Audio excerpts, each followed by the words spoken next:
Vale, bueno, lo primero, Chelu, qué fantástico. Yo de verdad que ahora con esta presión encima cualquiera se pone a hablar con un taller tan tranquilo. Así que nada, qué bueno que lo primero, pues muchísimas gracias al aula de la UX por contar conmigo y por permitirme hacer este taller. Siempre es un placer. A mí me encanta pues, todo este tema de debate, por eso estoy aquí al final del día. Y sí que si hay algo que también es un placer es encontrarte a gente a la que le gusta el debate tanto como a ti. Creo que es el caso de Chelu sin duda y de probablemente todas las personas que están viendo este taller. Así que nada, ya dicho esto, pues vamos a empezar con el taller, pero un par de cosas rápidas. Estoy investigando cómo funciona bien la plataforma de Zoom, ¿sí? Entonces, tengo el chat abierto, quiero decir, lo estoy viviendo ahora mismo porque o sea, donde yo quiero llegar es que si escribís lo voy a ver, ¿vale? Y el tema de levantar la mano, etcétera, yo creo que eso lo va a llevar Chelo, porque yo no estoy ahora mismo muy puesta. Solo sé que si escribís lo veo, ¿vale? Entonces, nada, dicho esto, pues nada, vamos a empezar con el taller. No sé muy bien lo que me voy a alargar, creo que también depende un poco de si tenéis preguntas, de cómo interactivo va siendo esto, ¿no? Porque a mí esto es algo que creo que es importante en los talleres y es que no sea solamente yo hablando pues en plan monologuista, que bueno, pues que tiene su gracia, pero al final pues hasta yo me canso de mí misma, sino que me vayáis preguntando aquellas cosas que no entendéis bien o ejemplos de emociones o argumentos que se os pueden ocurrir y que os parecen interesantes, etcétera, etcétera. Entonces yo al taller, bueno, lo primero, este no es un taller que sea mío, es decir, yo este taller se lo vi a Ari Ferreira en CEMUDE hace 2 años, creo que fue, me pareció un taller fantástico y pues básicamente la estructura es súper semejante, por no decir la misma que la del taller que yo recibí, pero le he incorporado pues ciertas cosas o ciertas ideas, ejemplos, matices que a mí mi experiencia como debatiente me ha dado y que creo que pueden ser útiles, sobre todo cuando estamos haciendo esto. Entonces, pues al final del día, gracias Ari por permitirme pues consumir, ¿no? Todo este taller tan fantástico y poder compartirlo a futuro. Entonces, nada, el nombre que le da el taller es cómo hacerte relevante en un debate, o bueno, cómo fingir que lo que cuentas es lo más importante, aunque a veces no te lo crees ni tú, ¿no? Entonces, podéis llamarle el nombre que os dé la gana, inserté aquí idea. La cosa es que al final del día, el taller de lo que vamos a hablar es cómo conseguir generar relevancia en los puntos que yo estoy contando, ¿vale? Porque muchísimas veces, y este es un fallo que yo empecé identificando sobre todo cuando formaba a escolares, es un fallo bastante típico que tú veías a la hora de traer ciertas ideas que decías, buah, son buenas ideas, pero a mí me costaba como mucho entender por qué esas ideas tenían que importarme, por así decirlo, y sé que suena un poco mal, pero como que era un criterio que yo notaba mucho en escolares que no se cumplía, pero que creo que al final del día es cada vez más frecuente observar en también debate universitario. Entonces, creo que es importante como tener presentes cuáles son los puntos fuertes de los argumentos que vamos a tratar para poder así pues ir profundizando sobre ellos. Entonces, antes de empezar, y el punto de partida, pues tengo aquí una especie de croquis un poco feo. La verdad, yo soy malísima con los PowerPoints. Como iréis viendo, mi PowerPoint no es ni formal ni fantástico, pero bueno, me ayuda, que es lo que yo creo que al final tiene que hacer un PowerPoint.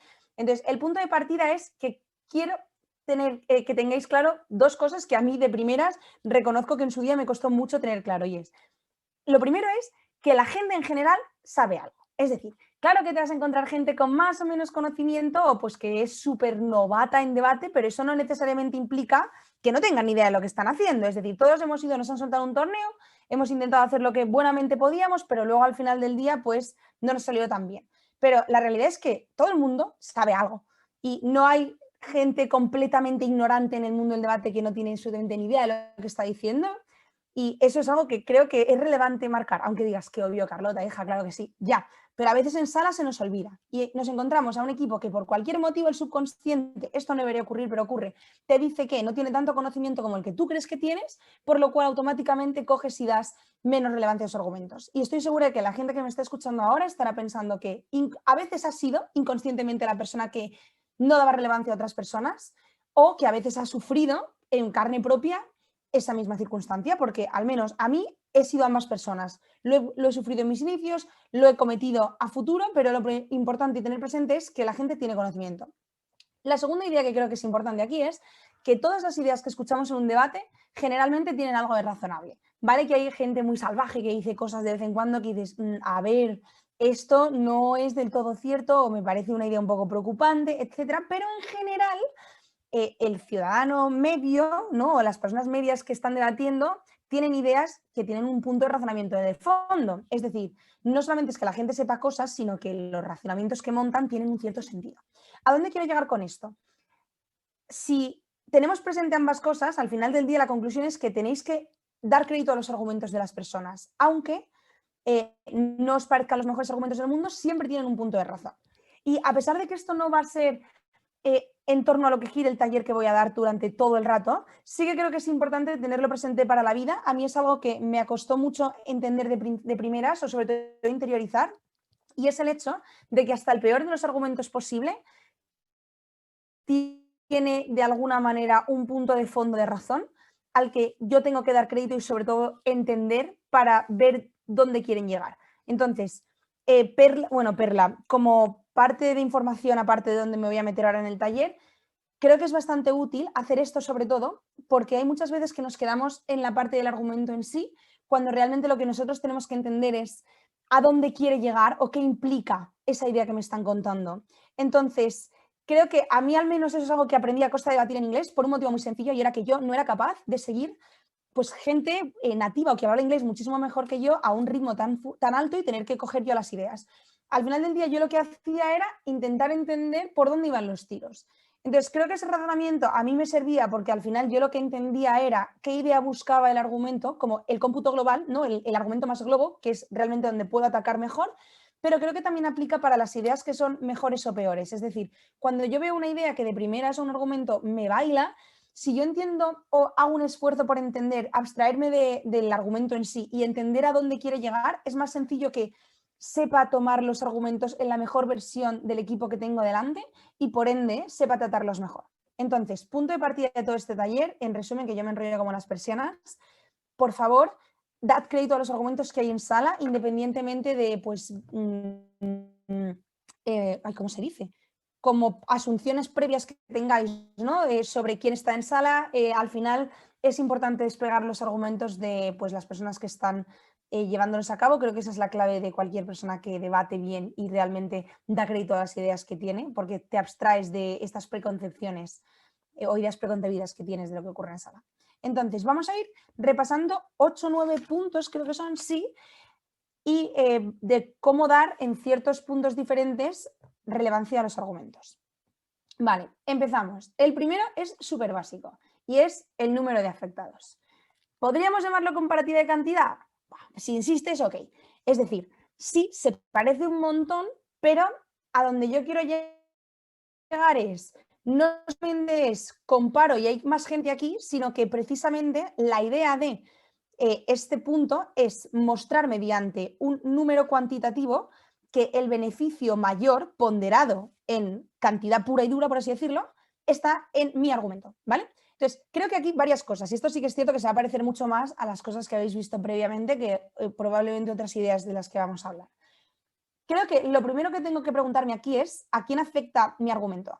Y no es algo que vaya solo de stakeholders, como pone en el PowerPoint, sino de a quién repercute. Es decir, no va solamente de qué personas protagonistas hay en la moción, que muchas veces es como algo que hacemos según empezamos a debatir en prep, ¿a quién afecta esto? Bla, bla, bla, bla, bla, bla. ¿Cuáles son los protas, por así decirlo, de la moción que estamos trayendo? Pero hay veces que, aunque haya 3 personas que son las protagonistas, las repercusiones que estas tienen en el mundo afectan a personas que de primeras igual no eran protagonistas de la moción. Creo que esto es importante tenerlo en cuenta porque a pesar de que no sean los más intuitivos, sí que son personas que tengo que tener presente en mi argumento. Entonces, al final del día, el resumen de todo esto es que yo lo que tengo que hacer, o una manera de dar más importancia a las ideas que estoy contando, es emplear una cantidad numérica bruta o neta, bueno, no sé cómo se dice, pero vamos, el número puro y duro, para dar importancia a lo que cuento, porque afecta a un número muy grande de gente, ¿vale? Entonces, yo lo que estoy buscando es, de alguna manera, generar una importancia mayor gracias a que afecta a más peña, por así decirlo, que el de al lado. Entonces, ¿en qué debates me puedo tirar el rollo con esto? Pues hay varios tipos de debate, de hecho la comparativa cuantitativa existe como en 25.000 tipos de debates, pero hay como ciertos debates en los que es especialmente importante atender al número de afectados que tengo independientemente de que lo esté comparando con otro argumento, simplemente para remarcar que hay mucha gente que está siendo víctima de las políticas que estamos implementando. Tengo aquí puestos 2, pero seguro que se os ocurren 20.000 casos más. Uno, todos los debates sobre distribución. Y los ejemplos que tengo aquí son los de distribución de riqueza, ¿no? Creo que todos estos debates pues, son bastante intuitivos. ¿Dónde genero un beneficio a más personas? ¿Vale? Pues si consigo, mediante una redistribución, pues como por ejemplo pueden ser los impuestos, ¿no? Que 50 personas estén mejor a costa de pues, una persona, incluso ni siquiera a costa de, ¿vale? Obviad esa parte que igual sí que ya sería entrar a compararlo, pero si consigo que un número grande de gente esté mejor, entonces mi argumento es importante porque afecta a más personas dentro del mundo. Entonces creo que esos, los debates de distribución de riqueza, de recursos, de lo que sea, siempre al final van de eso y es distribuyo para que haya un beneficio grande, cuantitativo de personas. Ya está. Y lo segundo son los debates de minorías. Porque al final en los debates de minorías, si os dais cuenta, el punto fuerte es pues, el beneficio, ¿no? a un porcentaje de la población que se ve infrarrepresentado o que por cualquier motivo, sí, pues que no está siendo tratado de la manera que debería ser tratado, etc. Al final del día, las políticas, siempre que hablamos en estas mociones, lo que hacen es generar una especie de discriminación positiva que a costa de afectar a otras personas, lo que hace al final del día es beneficiar a esta minoría. Probablemente donde vayáis a utilizar más la comparativa cuantitativa sea para combatir argumentos de minorías, ¿vale? No para apoyarlos, porque para apoyarlos, obviamente, estás en el lado pequeño de la balanza, ¿no? Hay menos personas, por eso se llaman minorías, pero la otra parte es, de alguna manera, utilizar el número de personas a las que estás fastidiando a costa de la política que quieres implementar como para dar importancia a tu argumento. Es decir, mi argumento es importante porque mira cuánta gente sale escaldada a costa de tu política X, ¿vale? Entonces, esta parte de aquí es bastante intuitiva. Vamos a pasar ahora a ya vamos, creo que la segunda también, sí, vamos a pasar ya al segundo punto, ¿vale? He pasado. Importancia exclusiva de cada caso. Sí, creo que he pasado. Vale. Perdón, es que se me abren pantallitas y no veo nada. Fantástico.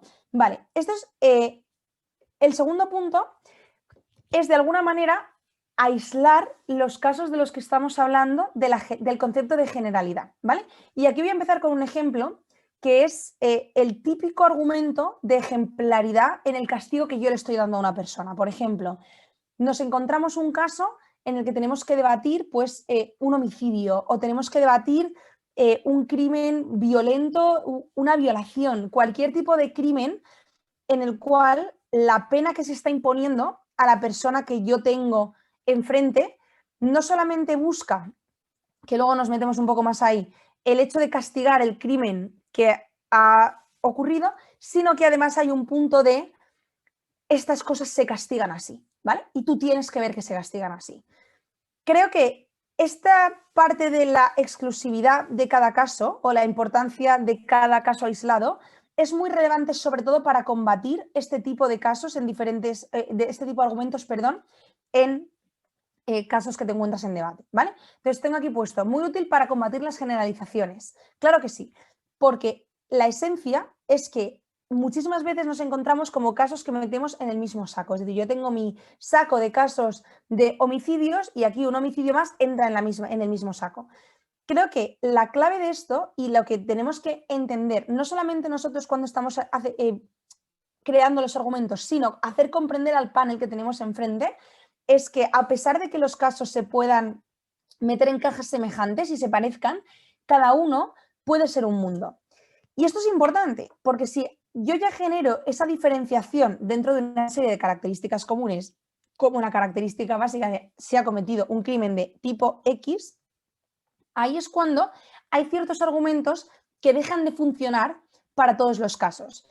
Por ejemplo, si yo tengo el típico argumento de efecto disuasorio para uno de mis, para un crimen que ha sido cometido y si se debería castigar a una persona de X manera, en el momento en el que yo demuestro que este caso concreto o que no todos los casos concretos son iguales, ahí hay una brecha que hace que mi lógica que englobaba todo realmente no tenga por qué afectar a esta. Es decir, habrá cosas comunes, sí, pero puede haber ciertas diferencias o circunstancias concretas que hagan que esto sea como un mundo completamente aparte y que probablemente ese argumento no aplique a mi caso. Entonces, creo que al final del día, la esencia de esto es, no todos los casos pueden ser ejemplares, ¿vale? Y es que la mitad de las veces estos argumentos radican en dar ejemplo social, ¿no? Y tengo aquí puesto lo del ejemplo social y la justicia, que explico a dónde quiero llegar con ello. Entonces, La idea general siempre es, yo aplico este tipo de pena o este tipo de castigo en un montón de ocasiones para que el mundo sepa, o al menos el mundo vea cómo estas cosas se castigan, y no solamente cómo se castigan, sino qué tipo de políticas deberían aplicarse o sentar un precedente para ciertas situaciones, ¿vale? No solamente tiene por qué ser algo de cárcel, también pueden ser situaciones en las que tienes que tomar una decisión compleja dentro, pues yo qué sé, de la dirección de un colegio o dentro de un tema un poco más controversial en tu relación, en relaciones amorosas. Aplica un montón de casos, ¿vale? Pero el punto aquí es que no todos los casos pueden ser ejemplares. Es decir, si yo lo que estoy intentando es dar ejemplo al mundo utilizando este caso concreto, al final del día, uno, si los casos no son iguales, no necesariamente este caso debería ser el que yo utilizo como espejo que refleja lo que el resto de las personas ven o toman de referencia, pero dos, creo que hay una colisión súper fuerte con la justicia hacia el sujeto individual. ¿Qué ocurre con esto? La mayor parte de las veces yo lo que estoy haciendo y cómo funciona mi cabecita es, mira, yo lo que estoy haciendo es castigar a estas personas permitiendo, o sea, castigo a este señor que ha cometido este crimen, por poner un ejemplo, y lo que estoy haciendo ahora mismo es ponerle de ejemplo para que la gente no se atreva a hacerlo a futuro y diga, vale, voy a tener cuidado, mira qué medida más grave, no quiero que yo me pase lo mismo, pues el típico efecto disuasorio de los debates, ¿no? Pero al final del día, la justicia hacia el sujeto individual, lo que viene a decir, o lo que al menos viene a ayudarnos a aprobar un debate, es la idea de que sacrificar en algunas ocasiones la vida de un individuo en aras de generar un precedente para todo el colectivo, no todo el colectivo, pero para colectivos más grandes, no siempre es necesariamente bueno, ¿vale? Es la típica de sacrificio individual versus beneficio para la mayoría. Lo que pasa es que muchas veces está un poco camuflado de, pues, castigo a un individuo para que la mayoría vea el impacto de lo que ha cometido. Pero, por ejemplo, si nos vamos a un caso mucho más intuitivo, es el típico caso de la donación de órganos. Aquí ya no estamos hablando de un caso, pero es una manera de combatir porque hay veces que el sacrificio individual no justifica o no nos parece bien de cara, aunque generemos un beneficio a muchas personas, ¿no?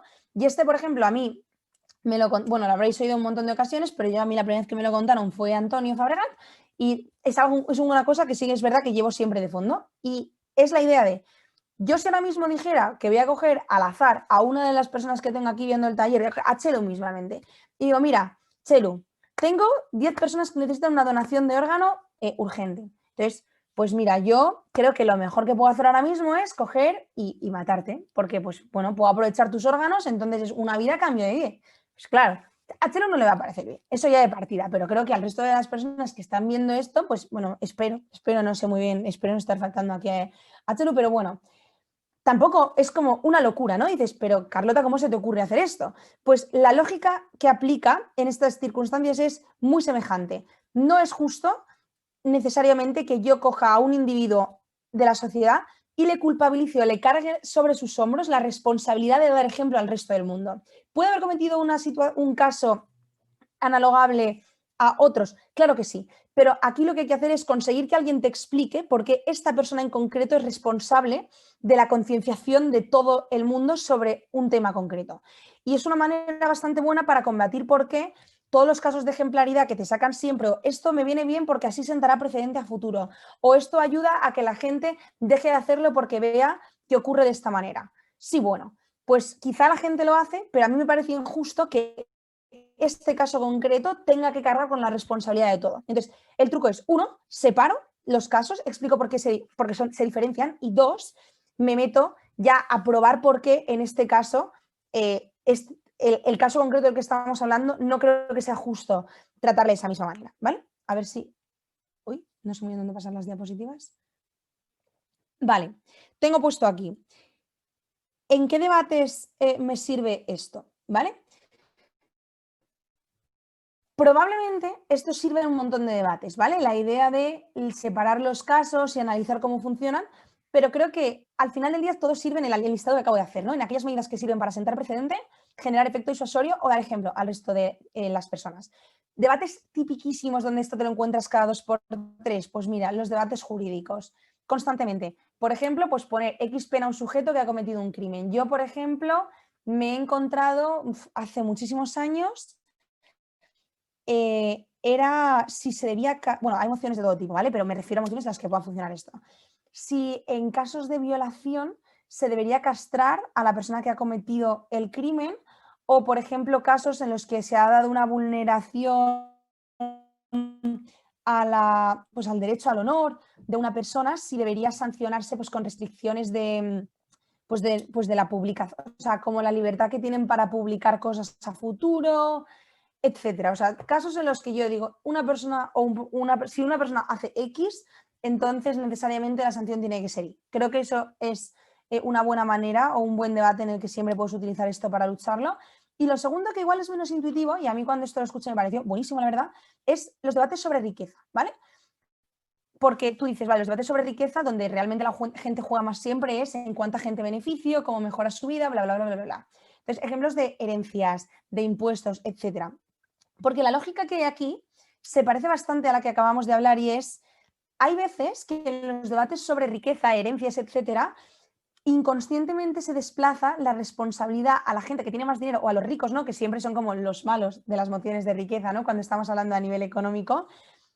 Lo que estás haciendo es poner el peso en alguien que, como dijo, esto lo dijo Ari textualmente y me hizo bastante gracia, que no tiene su felicidad ligada umbilicalmente a los demás. De alguna manera, si os dais cuenta, es una especie de debate en el que tú lo que estás haciendo es cargar sobre los hombros de un porcentaje de la población, que en este caso tiene más dinero, la responsabilidad de mejorar la vida y hacer más feliz al resto de personas cuando realmente pues, no tiene por qué ser como una de las prioridades que tienen en la misma, ¿no? Es otro caso en el que vemos cómo hay una especie de responsabilidad injusta o carga sobre los hombros de personas que no necesariamente tendrían por qué encargarse de esto. Creo que es una manera en la que en muchos debates puedes utilizar sobre todo para combatir pues eso que suena también como, ¿cuánta gente sale beneficiada de la política que estoy implementando? ¿No?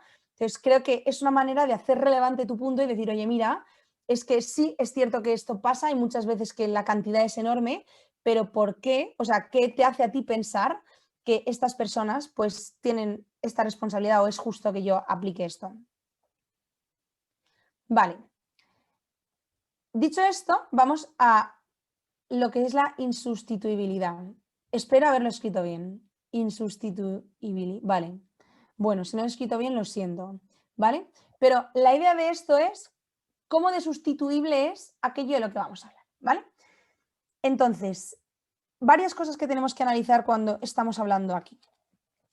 Uno, la idea o lo primero que yo me tengo que preguntar es, vale, tengo un argumento que genera X impacto o X idea.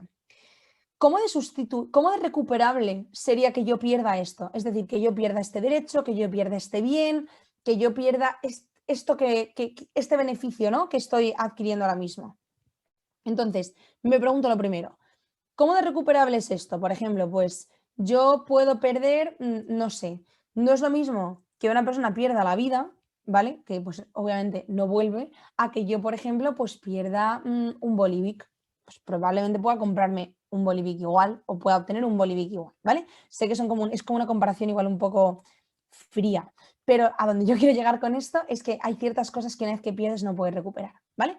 Entonces, es también importante no solamente analizar si la pérdida de lo que yo voy a hablar es irrecuperable o no, sino que además tengo que ver cómo de grave es la pérdida, porque así voy a poder balancearla en el debate y jugar con ella. No es lo mismo perder una cosa que puedo sustituir de manera fácil o de alguna manera que igual no puedo sustituir, pero que no es súper importante en mi vida, pues por ejemplo, yo pierdo un boli que me regaló, o sea, que me decoró pues yo qué sé, mi hermana, pero para mí, pues por cualquier motivo no tiene un valor sentimental enorme, entonces yo lo pierdo, pues ¿es insustituible? Pues sí, porque era el que me hizo mi hermana y pues ya no tiene esa dote artística, yo qué sé. Pero pues tampoco tenía mucho valor sentimental para mí. Otra cosa sería que sí, ahí ya hablamos del tema, por eso es importante ver la gravedad. Entonces, el truco de esto es, si es irrecuperable, es mucho más fácil de justificar en el debate que es grave perderlo, ¿vale? Bastantes ejemplos aquí. No sé muy bien si he metido en la diapositiva los ejemplos, porque tengo muchos aquí apuntados en mis notas, pero os voy contando. Vale, ejemplos de esto. todas aquellas cosas que están relacionadas con la vida siempre van a entrar dentro de este saco, ¿vale? La vida pura y dura no se recupera, la pierdes y adiós. No hay otra manera de gestionarlo. Pero creo que, por ejemplo, el contraste como más grande que vemos siempre es pues vida y sufrimiento en un montón de ocasiones, ¿no? Pues cuando tú pierdes la vida en un montón de ocasiones, bueno, en un montón de ocasiones, Carlota, hija, ¿qué dices? Cuando pierdes la vida, pues es un bien insustituible. Pero, por ejemplo, igual hay situaciones en las que el sufrimiento es algo que yo puedo compensar. Es decir, el sufrimiento es un impacto negativo, al igual que la pérdida de la vida, pero por un lado, pues la vida no puedo recuperarla, pero el sufrimiento sí que puedo encontrar alternativas, ya no solamente que me permitan sustituirlo, porque entendemos que son cosas diferentes, pero sí que me permiten paliar el daño generado en el pasado.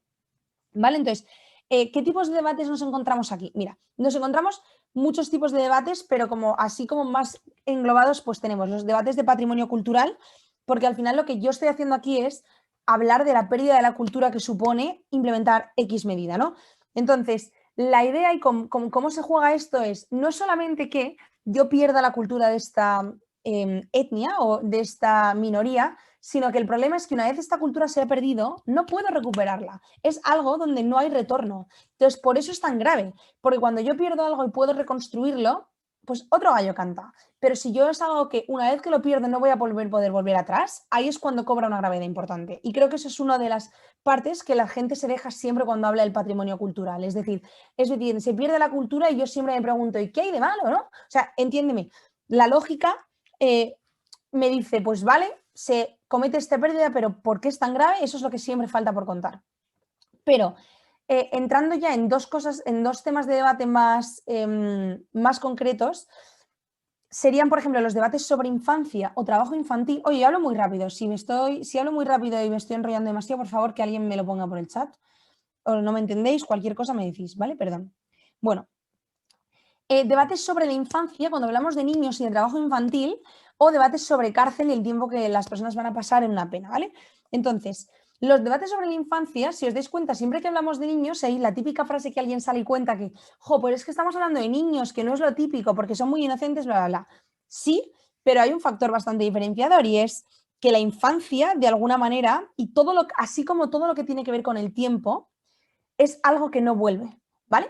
Entonces, el tiempo que yo invierto cuando soy una niña, cuando estoy formándome, obviamente está el punto de la vulnerabilidad, pero sí, sobre todo, es el punto de voy a pasar mucho tiempo, no puedo recuperarlo. Es decir, lo que yo hice cuando tenía 5 años, pues como todo en la vida, no vuelve, no puedo volver a invertir ese mismo tiempo, pero sobre todo sumado a la parte de que es una etapa mucho más vulnerable. Entonces, creo que un ejemplo bastante bueno de debates en los que se puede hablar de este tema es el trabajo infantil, ¿no? Entonces, creo que ejemplos de cómo podemos framear o de alguna manera llevar estos argumentos, pues serían varios. Mira, creo que cuando hablamos del trabajo infantil, pues siempre hay como una especie de eslogan o que se puede sacar en un debate, que es las necesidades materialistas que tenemos, que creemos nosotros, no las tienen los niños en un montón de ocasiones, ¿no? Pues no es lo mismo una persona de 25 años o de 40 pensando en necesidades que un niño de 7 años.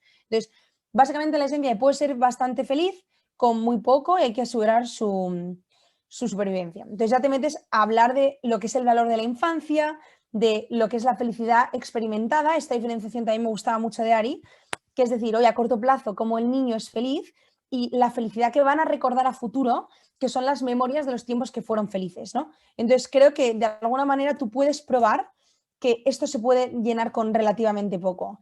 Y es probable que a futuro todas estas personas que se ven, o estos niños que se ven obligados a recurrir al trabajo infantil, pues no se enriquezcan de manera súper heavy a futuro, porque pues sigue siendo un trabajo infantil que en las condiciones en las que ocurre siempre está muy mal pagado y pues bastante al margen de la ley, ¿no? Pero de alguna manera tú cuando estás intentando paliar, ¿no?, el trabajo infantil, una manera que tú tienes de probarlo es, precisamente como he hablado de la felicidad, de los recuerdos que yo genero, de la felicidad que experimentan en el momento, al menos lo que estoy haciendo es, pues quizá económicamente estén un poco peor, por lo cual pues entra todo lo que hemos contado antes de las necesidades materialistas no son tan grandes, pero al menos estoy garantizando recuerdos felices a estas personas. Y la clave de todo esto es que es muy importante porque la infancia es un periodo de tiempo que no vuelve y que un niño que sufre una infancia en la que se le quitan o de al menos se elimina la posibilidad que tiene de acceder a esos recuerdos futuros en los que va a recordar con cariño esa etapa de su vida, es un niño que ha sufrido un daño que no se puede subsanar a futuro, porque ha habido una gran marca dentro de lo que es su vida, ya no solamente por el tiempo, sino de cómo influye la infancia en los niños, ¿vale? Y pues lo mismo ocurre muchas veces cuando hablamos de depresión, perdón. No me voy a meter mucho en argumentos concretos, pero, por ejemplo, muchas veces uno de los argumentos que tenemos es intentar garantizar en la otra, o sea, yo, si os dais cuenta, en este taller estoy un poco como abogada del diablo, ¿no? Que es como intentar combatir los argumentos típicos que suenan genial desde el lado un poco más controvertido. Y es la idea de, pues muchas veces, cuando nosotros hablamos de el tema de las pruebas en ciertos juicios, que al final del día lo que persiguen es evitar que haya personas que lleguen a la cárcel de manera inmerecida. Y entonces ahí está siempre el argumento que suena fantásticamente, que es bueno, pero en general la probabilidad de que eso ocurra es bastante baja, pero al menos pues me garantizo que la víctima siempre está protegida, bla, bla, bla, bla, bla. Al final del día, ¿cómo puedo yo conseguir vencer con este argumento desde el otro lado? Y es utilizando de alguna manera o magnificando el valor que tiene la vida para las personas y explicando cómo cuando tú metes a una persona dentro de la cárcel de manera inocente, ese tiempo que está viviendo dentro y la manera en la que le está marcando esa experiencia a futuro hace que sea imposible que ese tiempo se pueda recuperar, o no que se pueda recuperar, sino que se pueda recuperar sin secuelas, por así decirlo. Entonces, creo que al final del día muchas veces te dirán, pero luego sales de la cárcel y todo va bien. La idea es decir, ok, pero es que el tiempo que yo he estado dentro de la cárcel, uno, no me lo vuelve nadie, dos, ha cambiado mi vida por completo a futuro. Y ahí es donde entra la parte de magnificar qué hace buena la vida, ¿no? Pues hay muchísimas maneras de contar esto, como pues el tiempo que yo paso con mis amigos cuando salgo, con mi familia, con mi pareja, la alegría de las pequeñas cosas que la cárcel me quita, ¿no? No es solamente estar vivo, sino poder compartirlo con seres que quiero y que la prisión elimina y me quita posibilidad de disfrutar de ellas. Entonces, el truco aquí es como explicar por qué la pérdida de aquello que yo estoy sufriendo es tan grave como para que no me compense de ninguna manera y al final del día sea algo completamente insustituible y que no haya manera de justificarlo a futuro. Muchas veces simplemente utilizamos como una mentalidad y una métrica mucho más cuantitativa mentalmente, pero la realidad es que el truco aquí es analizar cómo de recuperables esto a futuro y si realmente existe algún tipo de no castigo, pero como algún tipo de parche que palie lo que estamos haciendo, ¿vale? Entonces, hasta aquí vamos ahora ya con la parte de la plausibilidad, ¿vale? Plausibilidad, y yo tengo puesto aquí, o lo que la gente siempre se olvida de mostrar. De verdad que esto es, yo creo que es lo que más digo cuando estoy juzgando, tanto escolar como universitario, y yo también lo que más me olvido, ¿eh? O sea, aquí tampoco me voy a dar yo aquí de guay. O sea, esto es de las cosas que la gente siempre se le olvida de mostrar. Y es cómo de probable es que algo ocurra. Y es que al final del día, aquí nosotros lo que tenemos que luchar es qué es lo más plausible. O sea, obviamente hay que probar la plausibilidad, pero sobre todo, ¿qué es lo más plausible dentro del debate, ¿no? Entonces, aquí tengo puesto lo que es la incertidumbre versus la seguridad. Y es que muchas veces yo tengo un montón de beneficios, pero tengo una incertidumbre bestial sobre si estos beneficios se van a generar o no. Pero yo lo que tengo es que los perjuicios son seguros. Y esto es lo que yo cuando debato, si alguna vez habéis debatido contra mí, me habéis visto debatir y yo he hablado de política de mínimos, siempre me refiero a esto. Y no sé muy bien si esto es algo oficial, pero bueno, yo lo cuento y si os gusta, pues podéis quedároslo. Pero es el tema de aplicar una política de mínimos que lo que hace es, quizá el perjuicio o el beneficio del que estoy hablando no es súper grave, pero sé que va a ocurrir al 100%, versus un impacto que no sé muy bien cómo de plausible es y que me genera una incertidumbre mayor en el otro lado de la casa o en el equipo que se está enfrentando a mí, que no tengo garantizado. Entonces, ¿cuál es mi política de mínimos? Pues que tenga un mínimo garantizado al 100% en mi lado de la casa. Es decir, que yo al menos tenga un beneficio muy chiquitín, muy chiquitín, muy chiquitín, garantizado al 100%, que me permita combatir un montón de perjuicios que no se sabe cómo de plausibles son. ¿Por qué le llamo plausibilidad? Porque al final del día va de probar al 100% algo, aunque sea pequeño. A mí lo de 50.000 cosas sobreimpactadas que pueden ser súper importantes, pero no tengo ni idea de cuándo va a ocurrir, pues la verdad es que me parece que de poco vale. Entonces, al final del día, agarrad el beneficio o perjuicio que tenéis, bajadlo a tierra, intentad darle una plausibilidad máxima y utilizad lo que es la política de mínimos, que es, no tengo ni idea de qué va a ocurrir con lo demás, este es mi beneficio o este es mi perjuicio y esto te garantizo que ocurre 100%, ¿vale? Entonces, segunda cosa que hay que saber aquí es lo que yo pongo, ojo, argumentos subordinados. ¿Sí? ¿Qué es un argumento subordinado? Son aquellos como que se van solapando unos con otros. Entonces, es una lógica bastante matemática y es como una probabilidad acumulada, ¿vale? La realidad es que muchas veces la probabilidad entre premisas que yo estoy contando está asociada. Esto quiere decir que, por ejemplo, pues yo tengo 4 premisas, que es lo que estáis viendo aquí, estos bloques, ojalá se entienda, la verdad. Tengo 4 premisas diferentes, las llamo P1, P2, P3, P4. Entonces, mi premisa 1, ¿cómo de probable es o cómo de plausible es? 100%, fantástico. Pero claro, yo mi argumento lo conecto premisa a premisa. Entonces, la segunda premisa en la que yo he subordinado el primer argumento es mi premisa 2. Pero esta ya no es 100%, 100% probable, es 85, ¿vale? Entonces, si os dais cuenta, la suma de ambas ya ha bajado, porque es verdad que lo primero ocurría en un 100%, pero lo segundo ocurre solo en un 85%. Entonces, al final, ¿qué tengo? 85%. ¿Qué ocurre? Mi tercera premisa. Mi tercera premisa ocurre en un 85% de los casos. Esto no significa que ocurre en un 85%. No, no, no. Es un 85% del 85% anterior que ya teníamos. Por eso se nos queda en un 70 aproximadamente. Esto lo he hecho con calculadora, más o menos. Y bueno, pues lo mismo ocurre, por ejemplo, ya la premisa 4, 50-50, pues es un 50-50 de la probabilidad anterior. En este caso, pues se me quedaría en un 37%. Vale, sé que 70 menos 35, pero como lo he hecho con la calculadora, pues había decimales que yo he decidido comerme. Pero bueno, la idea es, en un montón de ocasiones, la acumulación de probabilidad de las premisas hace que mi premisa, como que el argumento final y el impacto final sea mucho más pequeño que el primero. Entonces, por eso digo que ojo con los argumentos subordinados o con las premisas subordinadas, porque en el momento en el que la lío en una de ellas, es probable que ya la líe para lo demás. Entonces, mucho ojo y prestad especial atención a todas las premisas intermedias que tenéis, porque son las que os van a dar el debate en esas ocasiones, ¿vale? Entonces, la suma siempre es menor, por mucho que haya probabilidades grandes en medio de mi debate, al final siempre va a venir muy condicionada por la que menos probabilidad tenga de ocurrir. Siguiente punto, cortoplacismo. O eso, bueno, al menos a mí me pasa mucho, de lo que las cámaras bajas siempre te acusan de hablar cuando les salta. Es decir, es súper típico una cámara baja que sale y dice, ese de la cámara alta no va a pensar, solo piensa en el corto plazo y no se ha parado a pensar en el largo plazo. Yo no sé muy bien, pero para mí es como lo que más he escuchado en mi vida cuando era alta y me salía una baja, hacer algo así. Pero bueno, al final del día, ¿qué es el corto plazo y por qué me importa? Son los efectos inmediatos de aplicar una política. ¿Qué me tengo que preguntar? Lo primero es si son base para el desarrollo futuro, ¿vale? Y la frase mítica es, el corto plazo es condición para que el largo plazo. A ver, ok, pero desarrollámelo bien. Es decir, sí, pero no porque me lo cuentes tú. Es decir, sí, porque lo dice Carlota. Pues ok, pues Carlota puede decir muchas cosas, pero la verdad no os creéis todo. Vamos, os recomiendo que ni de coño ni la mitad.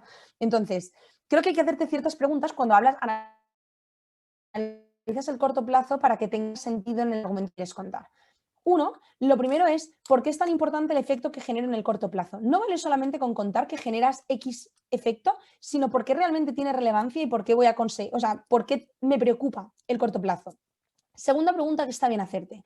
¿Es condicionante en concreto para el largo plazo? Es decir, que este corto plazo se ve o no se ve implica necesariamente un cambio a futuro, porque creo que aquí es cuando nosotros somos capaces de dar relevancia al corto plazo de verdad. Y no solamente es condición para el largo plazo, no necesariamente. Necesitamos ejemplos de por qué aquí, en este caso concreto, si os dais cuenta, todo va un poco ligado, ¿no? Porque se puede asemejar a lo de no todos los casos son iguales.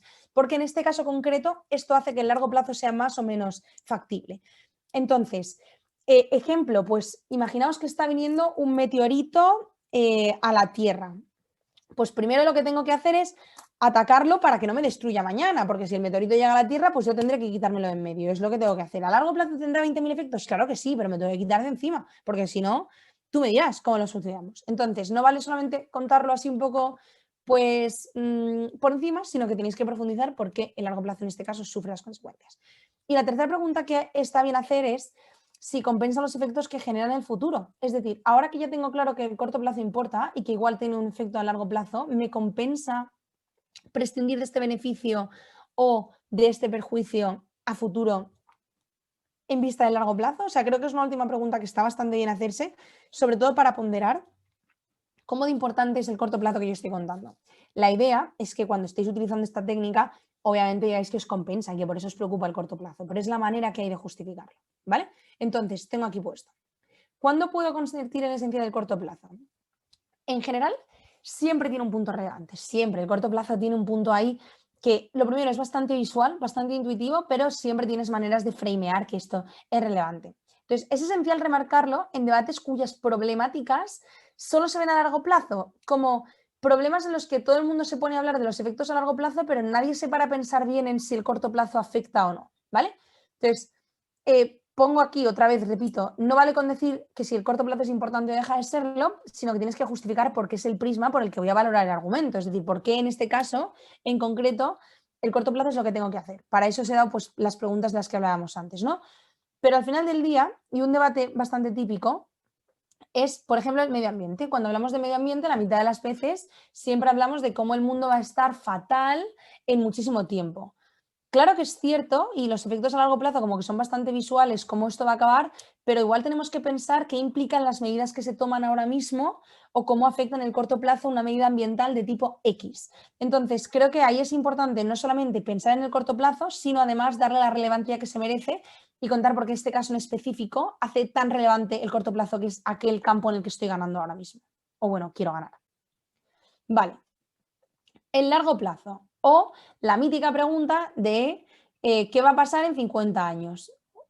¿Vale? Entonces, ¿qué tenemos que hacer aquí? Pues es como la inversa del corto plazo, pero la parte más importante no es hablar del largo plazo, sino de las cosas que se prolongan en el tiempo. ¿Vale? Entonces, la idea aquí es, yo lo que tengo que hacer en el largo plazo es analizar qué va a ocurrir después de un tiempo largo. Es decir, pues no seas impaciente y espérate a ver cómo esto afectará a futuro. La mítica de preguntas y mociones que ven cómo las políticas funcionan dentro de X años, ¿vale? A pesar de que generen un mal impacto a día de hoy.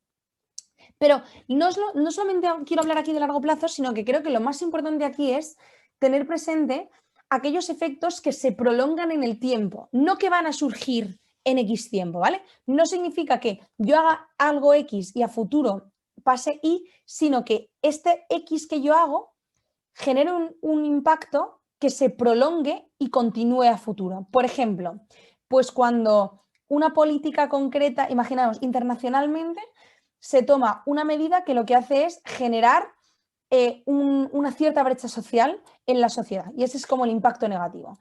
Puede ser que el impacto a día de hoy tú lo veas como brecha social, pero la realidad es que dentro de cierto tiempo esta brecha social se puede ir retroalimentando y puede desencadenar en cosas más graves. Son efectos que se prolongan en el tiempo. Lo mismo ocurre un montón de veces con temas de guerras, ¿no? Como quizá un pequeño desliz o desacuerdo entre dos personas, o bueno, no dos personas, pero entre dos países, que genera un conflicto, una guerra proxy, ¿no? En otro sitio, pero que al final del día eso lo que hace es generar una serie de consecuencias a futuro que hacen que las personas desemboque en un problema que ya no solamente son los impactos del principio, sino que funciona o que se va a perpetuar en el tiempo. Entonces, al final, pues cuando hablas de largo plazo en sí, sopesas si merece la pena el sacrificio en aras del beneficio de mañana, pero cuando hablamos de los efectos a futuro, creo que tenemos que tener en cuenta pues todo esto de lo que estamos hablando, ¿vale? Entonces, creo que ya no solamente es que no es que surjan, sino que estas cosas surjan, sino que cuesta que desaparezcan, ¿vale? Porque la relevancia en el debate, si os dais cuenta, aumenta muchísimo desde el momento en el que el perjuicio o beneficio que yo estoy generando no tiene una fecha de caducidad próxima necesariamente. De hecho, yo solamente he abierto lo que llamamos la caja de Pandora y a ver lo que ocurre. Y no tengo ni idea, de hecho tengo bastantes garantías de que no va a acabar mañana. Entonces, ya no solamente es que mi impacto que se genera es el del que yo hablaba, sino que ahora tengo en la mesa todo lo que deriva de ello y que va a continuar durante un montón de tiempo sobre la mesa. ¿Qué ejemplos tenemos de aquí? Pues los típicos círculos viciosos o efecto dominó, y los ejemplos de debates, que aquí es donde mejor creo que se ve, pues ejemplos de debates que hablan sobre el paro, ¿no? De por qué pues, el hecho de que una persona se pueda quedar o no en paro no solamente es que tenga ese perjuicio, sino de todo lo que esto implica, ¿no? Muchas veces cuando tú entras, y también pues con el tema de la economía, el típico círculo vicioso en el cual el no encontrar trabajo no te permite adquirir experiencia profesional, te piden experiencia profesional, dentro de una empresa para poder promocionar o adquirir un puesto nuevo, pues al final he entrado en un bucle en el que yo no puedo salir o que al final me está cercenando o me está condenando a tener que vivir peor por cualquier motivo, ¿no? Entonces, eso es el típico círculo vicioso que encontramos en debates de paro, de economía. Quizá también ocurre muchas veces en medio ambiente, ¿no? El círculo vicioso de, o no círculo vicioso, pero sí el hecho de cuando yo genero un daño en el medio ambiente, no solamente es que a largo plazo esto pues me vaya a quedar sin recursos naturales. Esto sería un buen ejemplo. No es lo mismo el típico daño de yo he generado un daño y esto hace que pues he talado demasiados árboles y me quedo sin recursos naturales, o me quedo sin petróleo, o me quedo sin combustibles fósiles. Entonces no tengo recursos a futuro. Ahí tenemos un problema quizá de sustituibilidad. Bueno, podemos hablar de energías renovables, pero ese es otro tema. Aquí el tema es, por ejemplo, en medio ambiente, me cargo la capa de ozono. Porque si os dais cuenta, que yo me cargue la capa de ozono, no solamente es que no tenga un recurso, es que genera un bucle en el cual ese problema empieza a afectar y generar una serie de impactos donde no hay vuelta atrás dentro del ecosistema terráqueo y de cómo funciona todo esto, ¿vale?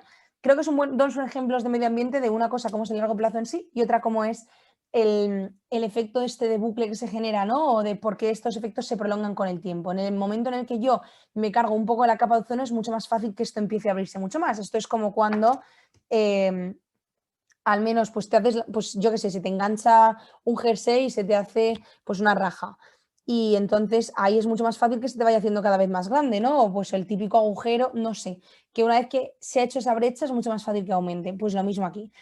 Y también yo creo que funciona bastante en debates de relaciones, ¿no? Relaciones tóxicas muchas veces, como el hecho no es que ciertas conductas puedan llevar a malas situaciones internas dentro de la pareja, sino en lo que eso puede derivar, ¿no? En cómo este costumbrismo al final lo que favorece es una relación tóxica, que ya es un bucle del que es muy difícil salir. Creo que al final del día es importante tener en cuenta cómo hay ciertas cosas que generan efectos que no acaban solamente en el momento en el que la emoción se cierra, sino que a futuro permiten o de alguna manera son propensas a generar impactos que no acaban y que no sabemos muy bien cómo van a acabar, pero que tienen un montón de consecuencias negativas. O bueno, a veces esto puedes utilizar de la misma manera positivamente, ¿no? Que es el hecho de, mira, yo he sembrado una semilla y esto me va a permitir a futuro pues seguir creando un montón de cosas buenas y de generar estos beneficios que yo estaba consiguiendo. Entonces perpetúo los beneficios o los perjuicios en el tiempo. Y eso me viene genial porque me torno mucho más relevante en el debate. Ya no soy solamente una persona que ha traído ahí como su pequeño beneficio, sino que he traído como la máquina de generar beneficios y eso pues queda bastante mejor en el debate. Entonces, a ver, es que como tengo el chat por si acaso encima, no veo los nombres. Vale, vamos aquí a hablar de la voluntariedad, que otra vez espero que se escriba así, de los riesgos. Y ya no solamente es que hablemos del típico riesgo que existe prácticamente siempre, porque al final que el riesgo exista en mayor o menor medida, claro que es importante en el debate, pero lo que realmente diferencia un riesgo de otro, porque al final del día pues yo me puedo pegar con plausibilidad, claro que sí, la mitad de la gente lo va a hacer, pero lo que muchas veces diferencia de manera más heavy, por así decirlo, un riesgo de otro es el tema de la responsabilidad y la voluntariedad del mismo, ¿vale? Y es que tengo que hacerme dos preguntas. Creo que muchas veces cuando yo estoy asumiendo un riesgo hay un factor clave que es el hecho de que alguien o una de las partes de la ecuación de la que estamos hablando lo que está haciendo es imponer su voluntad y generar un riesgo en la persona que tengo delante que no necesariamente tiene por qué asumir ese riesgo. Yo por eso tengo aquí dos preguntas formuladas que esquematizan todo lo que voy a contar, que es, uno, pregúntate si la persona que está sufriendo el riesgo quiere asumirlo y dos, si es directamente responsable del riesgo que ha asumido. El ejemplo más típico aquí, y creo que lo tengo, espera, voy a pasar la diapositiva simplemente para ver qué he puesto, bueno, ahora me meto aquí otra vez, pero el ejemplo más típico aquí es el ejemplo de fumar, ¿vale? Al final del día, y creo que es el debate, pues que al final está sobre la mesa, bueno, voy a pasar la diapositiva porque sí que va de la mano, que es el tema del debate de fumar y el humo, tiene la guerra aquí, porque yo como, imaginaos, una persona que es fumadora puede que esté asumiendo el riesgo propio de, mira, esta persona, pues imagínate, yo soy fumador y pues estoy fumando y yo estoy asumiendo que esto va a generar un perjuicio sobre mi persona, ¿vale? Es decir, cuando una persona asume ese riesgo, se entiende de alguna manera que puede parecerme mejor o peor, que esto sí que es cierto, que el debate pues es otro tema, el de la salud, pero la importancia es que aquella persona que está fumando está asumiendo el riesgo que ello implica, ¿vale? Eso no es lo mismo que una persona que es lo que llamamos fumadora pasiva. Por eso las restricciones, aparte de por salud, que hay en pues, muchísimos restaurantes, muchísimos bares y espacios públicos, por eso no se puede fumar en interiores. Porque el problema ya no es que yo pueda o deje de poder hacerlo, sino que el impacto que yo tengo y el control que tengo yo sobre el riesgo de la persona de enfrente es algo que anula de alguna manera a la persona que está sufriendo este riesgo. Por ejemplo, una persona que no es fumadora y se sienta al lado de una persona que es fumadora, al final del día es un riesgo, ¿no? El riesgo pues, de todos los perjuicios que tiene el inspirar humo, ¿no? O el respirar humo, perdón, es un riesgo que tiene que asumir y que está ahí y que de alguna manera pues, no ha escogido y no era algo que quisiera tener a mano. Entonces, este tema de la voluntariedad del riesgo cambia mucho el debate porque no es lo mismo que yo, de alguna manera, he pasado, perdón, he pasado la diapositiva. Bueno, este riesgo lo que hace al final es un riesgo que estoy eligiendo yo y él no, y tengo que sopesar de alguna manera los perjuicios en comparación al riesgo porque yo tengo control sobre eso. Entonces, al final del día la pregunta es, ¿ese riesgo lo asumo porque me da la gana o no? Y sobre todo es mucho más injusto o es mucho más fácil dar relevancia a un argumento cuando tú eres una persona que está expuesta a ese riesgo de forma pasiva, ¿vale? Por eso, pues por ejemplo, más tipos de debate que encontramos aquí, el típico debate de la seguridad social sobre si debería cubrirse las enfermedades respiratorias a aquellas personas que son fumadoras. Por ejemplo, pues aquí hay un punto de la seguridad social está para todo el mundo, pero si tú has asumido tener este riesgo, de alguna manera, ¿hasta qué punto esas enfermedades son algo que pues, la seguridad social debería cubrir, ¿no? Teniendo en cuenta que, que el tiempo que tú inviertes en X persona lo pierdes de otra, entonces si la responsabilidad es individual y es un riesgo que has asumido voluntariamente, pues tiene un poco ahí el debate en el aire, ¿no? O el tema de inteligencia artificial, que es pues aquellas circunstancias, por ejemplo, el típico coche con el dilema del tren o pues situaciones concretas éticamente controvertidas que lo que haces es programarlas para esas situaciones. Entonces ahí vuelves al drama de el riesgo es voluntario o involuntario por la otra parte de la ecuación, pero ya hay como un código de conducta o una especie de parte en la ecuación, Dios mío, qué pesado estoy con esta palabra, que hace que haya una responsabilidad mayor y que una de las partes tenga el control. Por eso está mal, o al menos entendemos como vulnerable a aquella persona que no tiene el control y que encima se ve siempre sometida a esto. Es importante dejar claro esto y hacérselo ver al panel porque muchísimas veces es lo que realmente cambia la importancia de un argumento u otro. Es decir, riesgos hay siempre, pero la responsabilidad que yo tengo sobre el mismo es lo que realmente cambia que un argumento se torne relevante o no, porque ahí es donde radica, por así decirlo, la clave de la gravedad del asunto, ¿vale? Voy a intentar, espera, me quedan ahora mismo 2 puntos. Voy a intentar darme prisa para no solaparme porque ahora mismo está viendo otro taller. Entonces, bueno, empezaría en nada. Entonces voy a intentar darme prisa con esto. Pero bueno, siguiente punto aquí es la prevención, ¿no? O pues como diría mi madre, en este caso, mejor prevenir que curar. Entonces, la esencia de este punto es más rapidito, es que muchas veces confundimos la raíz del problema con las cosas que lo palian, ¿no? Y es que la mitad de los argumentos que encontramos siempre son como súper sonoros, que dices, madre mía, qué argumento más guay, que al final lo que hacen es paliar o mitigar las consecuencias de algo que está siendo generado. La idea o la mejor manera de volverte relevante en un debate es cuando todos los equipos están haciendo eso en la sala, es focalizar la raíz y resolverla para volverme clave en el debate, porque todo el mundo está intentando poner tiritas, pero yo directamente he ido a puntos de sutura. Entonces, ahí es donde realmente está la parte que a mí me hace importante, la parte que acaba con el problema que se estaba generando. Entonces, consejos aquí para hacer esto de la mejor manera y de manera apropiada. A ver.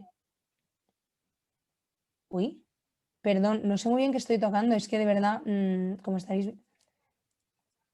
Perdón, vale, bueno, lo siento. Como estaréis viendo, no soy fantástica con Zoom. Vale, 3 consejos o 3 pasos que yo me gusta dar aquí para conseguir generar esa relevancia. 1, prueba que eso que has identificado es la raíz. Es decir, prueba que el origen del problema es lo que tú tienes en tus manos. 2, prueba que estás solucionando la raíz. No solamente señalo el problema y cuento cuál es, sino que tengo que demostrar cómo ese problema se soluciona gracias a mi argumento. Y 3, prueba que esta solución reporta los mismos beneficios que el resto de cámaras o incluso más. Porque al final del día habrá beneficios semejantes, ¿no? Como pues acabo con, imagínate, en un tema pues de brecha social, pues acabo con las disputas. Claro que si tú solucionas el problema de raíz acabas con las disputas, pero probablemente acabes con muchas cosas más. Entonces, importante con esto que probéis esas 3 cosas. Al final del día, la diferencia con simplemente contar una idea del debate o no, o como que palia o que no palia, es decir, oye, mira, la clave del debate está aquí, yo pruebo que está aquí y por eso me convierto en esencial en el debate, porque soy la que realmente soluciona aquello que discuten las personas o que hace más difícil de ver el problema en sí, ¿vale? Entonces, vamos ya con el último punto, intento no enrollarme más, que son los argumentos de principios, ¿vale? Que básicamente aquí lo que vamos a hablar es de en qué puntos, no voy a contaros lo que hacen los principios, eso si habéis visto el taller de Visa, bueno, Javi Sánchez Villegas, pues os recomiendo que lo veáis, es fantástico, pues él os contará muy bien lo que son los principios.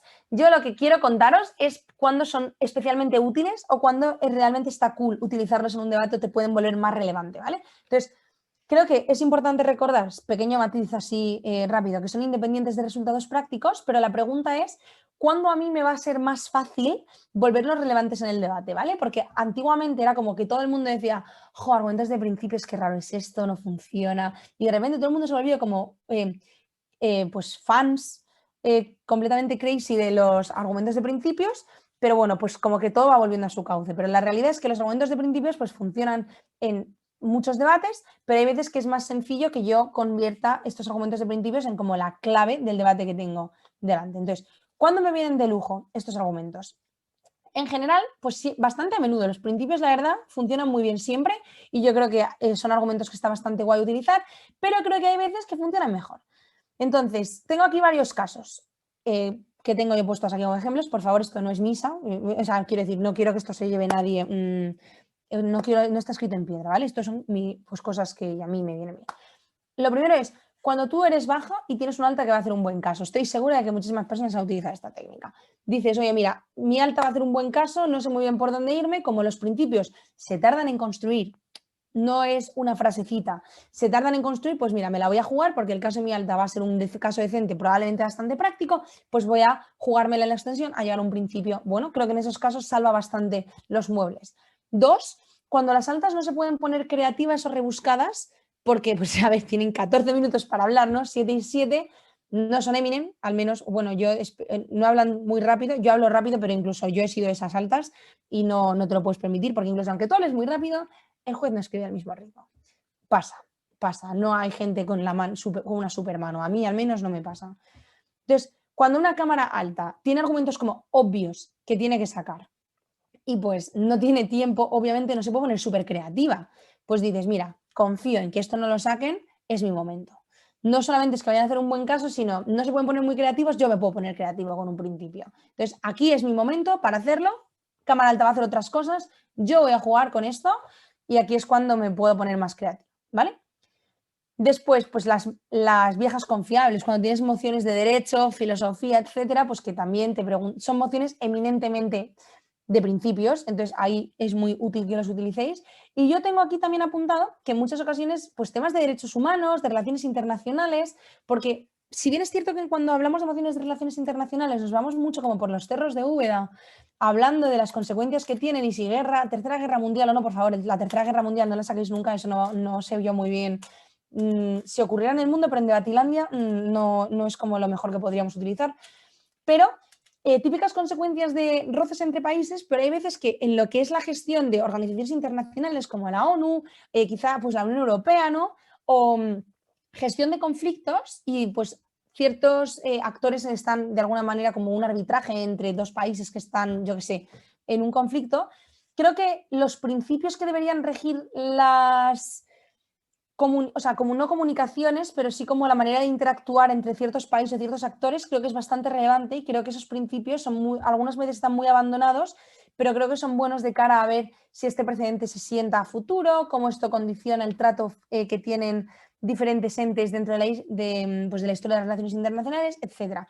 Creo que en esos casos los principios son bastante útiles, creo que son bastante chulos de utilizar, siempre tienen una relevancia bastante alta en el debate, pero creo que en estos casos es muy fácil que yo consiga hacerme relevante mediante un principio cuando me encuentro en estas situaciones. Y creo que es más fácil justificar por qué ese principio importa en estas situaciones concretas. Claro que los principios tienen que tenerse en cuenta siempre, pero no siempre, pues como sabréis, los argumentos entran de la misma manera según donde yo me encuentro.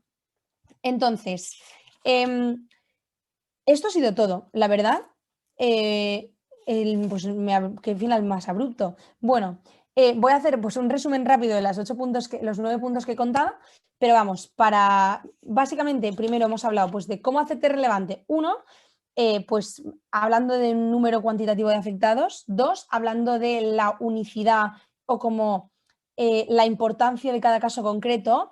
3, hemos hablado de la insustituibilidad. Madre mía, espero haberlo escrito bien porque si no me voy a sentir horrible. Y de cómo hay cosas que cuando pierdo no puedo recuperar. Después hemos hablado de la probabilidad, plausibilidad de que las cosas ocurran. En quinto lugar, hemos hablado del cortoplacismo y de cómo esto podemos hacer que sea más importante en el debate. En sexto lugar, del largo plazo, pero sobre todo de qué efectos se prolongan en el tiempo y por qué eso es más importante o hace que yo me convierta en clave dentro del debate. En séptimo lugar, de la responsabilidad sobre los riesgos, ¿no? La voluntariedad de los mismos. Y ya en octavo lugar, la prevención y cómo es mejor solucionar un problema de raíz que las consecuencias. Y finalmente, pues como los argumentos de principios, hay veces que me pueden venir un poco mejor. La idea de todo esto, y para resumir el debate, es siempre me voy a encontrar con argumentos a los que dar crédito, siempre me voy a encontrar con argumentos bastante decentes y bien construidos. Al final del día es en buscar esos vacíos legales o escurrirme por aquellas cosas que me permiten colocar mi argumento por encima del resto, ya no necesariamente a nivel comparativo, porque cuando comparas necesitas otro argumento de confrontación. Aquí simplemente es una manera de ponderar mi argumento en sí, independientemente de que tenga un argumento enfrente o no, sino simplemente cómo generar valor al argumento per se. Entonces, dicho esto, pues yo la verdad espero que este taller sirva. Obviamente, pues nada, esto está escrito en piedra. Bueno, información de contacto, mira qué foto más horrorosa he puesto, pero bueno, aquí tenéis mi correo, me podéis escribir por cualquier lado, Facebook, Instagram, cualquier red social, soy Carlota Delson, absolutamente todas, entonces pues creo que no será complicado encontrarme. Así que nada, que pues muchísimas gracias y cualquier cosa, pues aquí estoy.